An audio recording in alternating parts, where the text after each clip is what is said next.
आज अपन स्फीयर की कुछ और प्रॉपर्टीज़ के बारे में अध्ययन करते हैं। जैसे इसके बारे में और जानकारी हासिल करते हैं। जैसे इक्वेशन ऑफ टेंजेंट प्लेन। जैसे मान लो कोई आपको स्फीयर दे रखा है, स्फीयर जैसे दे रखा है x square plus y square plus z square plus 2u(x) plus 2vy plus 2wz plus d0, ये दे रखा है।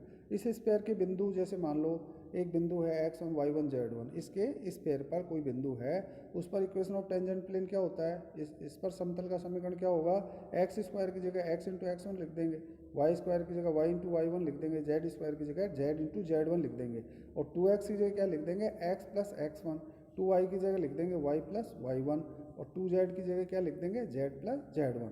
तो इस तरह से इक्वेशन, जैसे कोई स्फीयर आपको दे रखा है x square plus y square plus z square plus 2u(x) plus 2vy plus 2wz plus d बराबर 0, और इस स्फीयर पर कोई बिंदु है P जिसके कोऑर्डिनेट मान लीजिए x1 y1 z1 है, तो इक्वेशन ऑफ टेंजेंट प्लेन क्या आएगा, ये आएगा x(x1), या मान लीजिए P बिंदु कोऑर्डिनेट अल्फा बीटा गामा हो, तो उस स्थिति में इक्वेशन ऑफ टेंजेंट प्लेन क्या हो जाएगा, x alpha plus y beta plus z gamma plus d2 plus u into x plus alpha plus v into y plus beta plus w into z plus gamma plus d बराबर 0। तो ये equation of tangent plane आ गया। तो इस तरह से कोई स्फीयर दे रखा है, उस स्फीयर के किसी बिंदु मान लीजिए अल्फा बीटा गामा पर निकालना है अपने को इक्वेशन ऑफ टेंजेंट प्लेन, तो एक्स स्क्वायर की जगह x इंटू अल्फा लिख देंगे, वाई स्क्वायर की जगह y इंटू बीटा लिख देंगे, जेड स्क्वायर की जगह z इंटू गामा लिख देंगे, 2x की जगह x प्लस अल्फा लिख देंगे, 2y की जगह y प्लस बीटा लिख देंगे, और 2z की जगह z प्लस गामा लिख देंगे। इस तरह से अपन स्पर्श समतल किसी स्फीयर के किसी पॉइंट पर इक्वेशन ऑफ टेंजेंट प्लेन निकाल सकते हैं। अब जैसे अपन डिफाइन करते हैं आगे angle of intersection of to spheres, दो गोलों के प्रतिच्छेद कोण, दो गोलों का प्रतिच्छेद कोण क्या होता है उसको अपन डिफाइन करते हैं।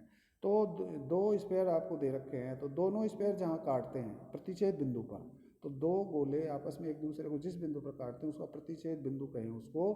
तो दो गोलों के प्रतिच्छेद बिंदु पर जो स्पर्श समतलों के बीच है, बिंदु पर बनने वाले जो दो स्पर्श समतल हैं उनके बीच का कोण ही क्या कहलाता है, गोलों का प्रतिच्छेद कोण कहलाता है, angle of intersection of sphere कहलाता है। तो इन दो जो अपने पास में स्पर्श जो प्रतिच्छेद बिंदु पर जो उनके जो स्पर्श समतल हैं उनके बीच का कोण ही क्या कहलाता है, angle of intersection of two sphere कहलाता है। या दो गोलों के प्रतिच्छेद बिंदु पर जो उनके स्पर्श समतलों के बीच का कोण जो होता है वो प्रतिच्छेद बिंदु से गुजरने वाली त्रिज्याओं के बीच के कोण के बराबर होता है। तो इस तरह से अपन डिफाइन कर सकते हैं एंगल ऑफ इंटरसेक्शन क्या होता है, दो गोलों के प्रतिच्छेद बिंदु पर उनके स्पर्श समतलों के बीच का कोण या उस प्रतिच्छेद बिंदु से गुजरने वाले त्रिज्याओं के बीच का कोण के बराबर होता है। तो अपन जैसे डिफाइन करें ऑर्थोगोनल स्फीयर क्या होता है, ऑर्थोगोनल स्फीयर लाम्बिक गोले, लाम्बिक गोले से क्या मतलब होता है, यदि दो गोलों का प्रतिच्छेद कोण का एक क्या हो, एक राइट एंगल हो, दो गोलों का क्या है, एक angle of intersection right angle हो, तो ऐसे गोले को अपन क्या कहेंगे, ऐसे गोले क्या कहलाते हैं, ऑर्थोगोनल स्फीयर कहलाते हैं, लाम्बिक गोले कहलाते हैं। अब अपन जैसे मान लो दो स्फीयर अपने को दे रखे हैं, तो उस स्थिति में condition of orthogonality of two sphere, दो गोलों के लाम्बिक होने का क्या प्रतिबंध है, दो गोले एक दूसरे को लंबवत कब काटेंगे, तो उनके बीच का एंगल ऑफ इंटरसेक्शन 90 डिग्री कब होगा, वो कंडीशन अपन निकालते हैं। जैसे मान लो एक स्फीयर आपको ये दे रखा है जो मान लो इसका मान लो समीकरण क्या है, x square plus y square plus z square plus 2u(x) plus 2v(1y) plus 2w(1z) plus d1 is 0। दूसरा स्फीयर ये है, इसका क्या है, x square plus y square plus z square plus 2u(2x) plus 2v(2y) plus 2w(2z) plus d2 बराबर 0, ये दे रखा है। तो इस तरह से दो अपने को स्फीयर दे रखे हैं, तो इसको पहला समीकरण कहें, मान लो इक्वेशन ऑफ स्फीयर फर्स्ट कहें, इसको क्या कहें, सेकंड कहें। तो फर्स्ट स्फीयर का जो अपने पास में आएगा सेंटर के कोऑर्डिनेट्स क्या आएंगे, -u1 -v1 -w1, और दूसरे के क्या आएंगे, -u2 -v2 -w2।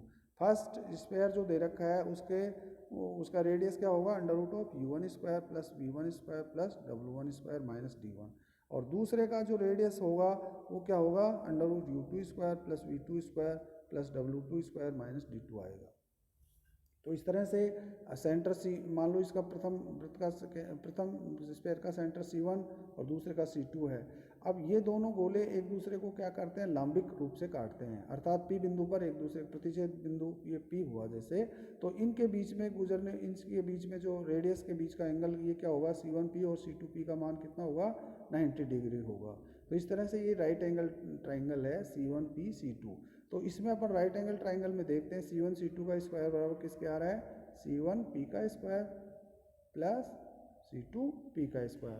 तो C1 C2 का मान अपन दो, ये जैसे इसका C1 का कोऑर्डिनेट क्या है, -U1 -V1 -W1, और C2 का कोऑर्डिनेट है -U2 -V2 -W2। तो ये डिस्टेंस फार्मूला से इसका मान निकाल सकते हैं।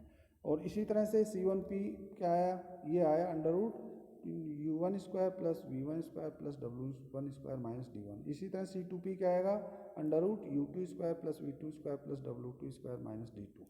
तो ये वैल्यूज अपन इसमें रख देते हैं। जब दोनों गोले लांबिक रूप से काटते हैं तो इसमें जैसे वैल्यू रखा C1 C2 का होल स्क्वायर बराबर C1P का स्क्वायर प्लस C2P का स्क्वायर। और इसको जब अपन सोल्व करते हैं तो जैसे लेफ्ट हैंड साइड में क्या है, U1 -U2 का whole square plus V1 -V2 का whole square plus W1 -W2 का होल स्क्वायर बराबर किसके आया, U1 square plus V1 square plus W1 square -D1 plus U2 square plus V2 square plus W2 square -D2। तो ये values रख करके solve करते हैं तो अपने पास में क्या आएगा, 2U1 U2 plus 2V1 V2 plus 2W1 W2 बराबर D1 प्लस D2। तो ये क्या है, दिए हुए दो गोले जो हैं वो एक दूसरे को लांबिक रूप से काटेंगे, उसका एक प्रतिबंध हुआ। तो इस तरह से दो गोले दे रखे हैं, x square plus y square plus z square plus 2U1x plus 2V1y plus 2W1z plus D1 is 0। दूसरा है x square plus y square plus z square plus 2U2x plus 2V2y plus 2W2z plus D2 is 0। ये दोनों एक दूसरे को लांबिक रूप से काटेंगे तो उसकी कंडीशन क्या होगी, 2U1 U2 plus 2V1 V2 plus 2W1 W2 बराबर D1 प्लस D2। ये इसका एक प्रतिबंध हो गया। तो इस तरह से अपन ने condition for orthogonality of two square निकाली। अब इस तरह से अपन जैसे मान लो कोई क्वेश्चन करना चाहते हैं, इसी पे बेस्ड क्वेश्चन करना चाहें तो ये अपने को जैसे दे रखा है, क्वेश्चन दे रखा है, एक वृत्त है x square plus y square plus z square minus 2x plus 3y minus 4z plus 6 is 0 और 3x minus 4y plus 5z plus 5 is 0। ये दो से होकर गुजरने वाले उस गोले का समीकरण ज्ञात करो जो गोले, ये गोला है x square plus y square plus z square plus 2x plus 4y minus 6z plus 11 बराबर 0 को लांबिक रूप से काटता है। तो अपने पास में वृत्त जो दे रखा है, इस वृत्त से गुजरने वाले गोले का समीकरण क्या आएगा, s प्लस लैम्डा p बराबर 0 से निकाल सकते हैं। तो ये आएगा x square plus y square plus z square minus 2x plus 3y minus 4z plus 6 plus lambda into 3x minus 4y plus 5z minus 15 is equal to 0। या इसको सरल करेंगे अपन तो x square plus y square plus z square, x के गुणांक एक साथ लिए तो -2 प्लस 3 लैम्डा आएंगे, वाई के गुणांक एक साथ लेंगे तो 3 माइनस 4 लैम्डा आएंगे और जेड के गुणांक -4 प्लस 5 लैम्डा आएंगे। और इसी तरह constant term c minus 15 lambda बराबर 0। तो ये क्या आ गया, equation of sphere through the given circle. तो अब ये सर्किल जो है, ये जो स्फीयर है, ये स्फीयर है, ये इस sphere x square plus y square plus z square plus 2x plus 4y minus 6z plus 11 बराबर 0 को लांबिक रूप से काटता है।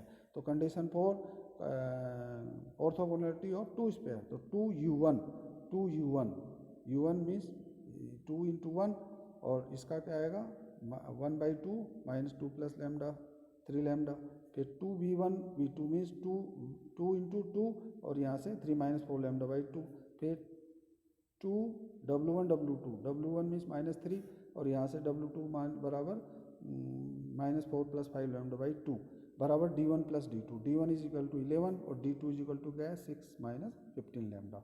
तो इस तरह से अपन ये कंडीशन जब लगाएंगे तो अपने पास में क्या आएगा, ये आ जाएगा। ये इसको और इसको आगे अपन सोल्व करेंगे तो सोल्व करने से अपने पास में क्या आएगा 2 plus 3 lambda minus 6 minus 8 lambda plus 12 minus 15 lambda बराबर -15 लैम्डा प्लस 17 या -5 लैम्डा बराबर क्या आएगा 1 आएगा, या लैम्डा का मान क्या आएगा -1/2 आएगा। तो ये माइनस लैम्डा बराबर -1/2 का मान अपन कहाँ रख देते हैं, इस समीकरण का मान अपन कहाँ रख देते हैं, इसका मान एक इस समीकरण में रख देते हैं, यहाँ पे इसमें रख देते हैं, जैसे लैम्डा बराबर -1/, ये लैम्डा का मान जो अपन ने निकाला है -1/5 रख देंगे और उसको सोल्व करेंगे तो इक्वेशन ऑफ स्क्वायर क्या आ जाएगा, 5 × x² + y² + z² -13x + 19y -25z + 45 = 0। इस तरह से अपन ऑर्थोगोनल स्पेयर्स के लिए अपन स्पेयर का मान निकाल सकते हैं। Thank you.